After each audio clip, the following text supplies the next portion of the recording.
நாம் வழிபாடு செய்யும் தெய்வங்களிலேயே சக்தி வாய்ந்த தெய்வம் நரசிம்ம பெருமான். அதே போல நாம் சொல்லும் மந்திரங்களிலேயே சக்தி வாய்ந்த மந்திரம் பீஜ மந்திரம்.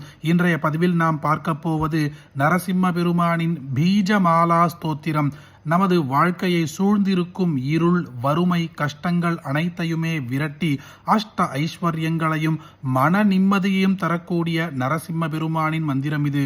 ஒரு முறை கேட்டாலே 1008 முறை ஜபம் செய்ததற்கு சமமான பலனை பெற முடியும். ஓம் உத்கீதாட்யம் மகாபீமம் திரிநேத்ரம் சோக்ர விக்கிரகம் உஜ்வலம் தம் ஸ்ரீயாஜுஷ்டம் ஸ்ரீம் க்ஷ்ரௌம் ஹ்ரீம் ரிஹரிம் பஜே கிரந்தாம் தவேத்யம் தேவேஷம் ககனாஸ்ரய விக்கிரகம் கர்ஜனாத்ரஸ்த விஸ்வாண்டம் ஸ்ரீம் க்ஷ்ரௌம் ஹ்ரீம் ரிஹரிம் பஜே. இப்பொழுது பதிவில் பார்த்தது முதல் 2 ஸ்லோகங்கள் மட்டுமே. முழுமையான ஸ்தோத்திரத்தை கேட்டு முழுமையான பலனை பெற கீழே இருக்கும் வீடியோ லிங்கை கிளிக் செய்யுங்கள்.